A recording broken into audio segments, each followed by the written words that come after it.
choose your first pronoun, like choosing a character. Know what? Akitsugu Domoto is here. It's often said that learning and speaking in another language is acquiring another character in you, right? And it's true of Japanese. Actually, it's especially true of Japanese. Because Japanese has several first-person pronouns like boku, watashi, ore, or even the pronoun only for emperors. And the choice of your first pronoun is often seen as a representation of a character.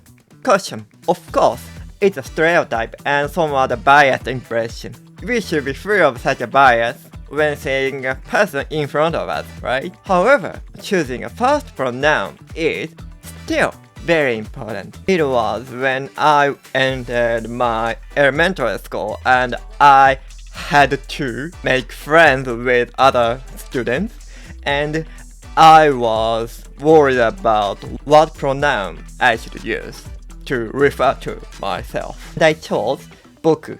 僕の名前はAkitsugu Domotoです。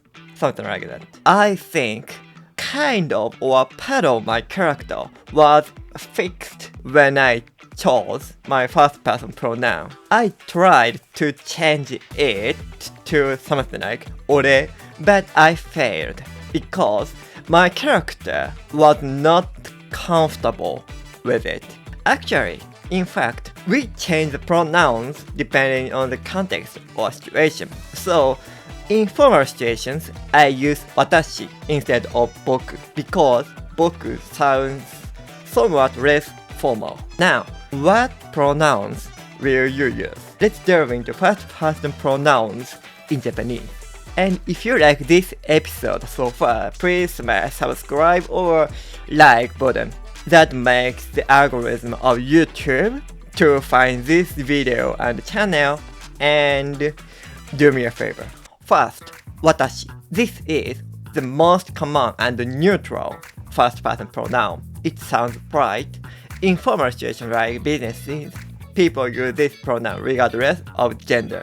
However, in casual situations, more women use this pronoun in their casual situations. Male users of this first pronoun in even casual situations, it may sound like somewhat guarded. Next, watakushi, a more formal version of watashi. In kanji, watashi and watakushi are identical. So, it depends how we pronounce it when we read the kanji. Watakushi sounds very polite, decent, and somewhat classic, used in very formal situations, even when we have to apologize for something with them. For example, 私の不徳の致すところです。This is very formal way of apology. It means something like, it is all due to my incapacity. Some people use this pronoun in more casual scenes, but that may sound like a character or something. Of course, it's not always true. And next, 僕. Mainly used by males, sounds more casual and tender and boyish. It's less powerful for a man. Some females dare to use this pronoun, and it sounds like a character of something. And 俺. 俺 is very casual, predominantly used by males, sounds powerful, manly, and sometimes vulgar. Some people use this pronoun even in formal situations, but it can be lead to raising the eyebrows of people because 俺 is less formal and sounds like less polite. Therefore, business people will not like pronoun, especially in their professional situations. Some females dare to use this pronoun to refer to themselves, and this is also like it sounds like a character of something. Next, うち. Often used by women, especially in Kansai region, and this is pretty informal. It sounds more casual and somewhat friendly. Somehow, few men use this pronoun. Of course, as it's informal tone. Very few people use this pronoun in formal or business or more professional occasions. You should avoid it too. Next, your name. Yeah, your name. Often used by women. In this case, you call yourself to refer to yourself. For example, my name is Akitsugu Domoto.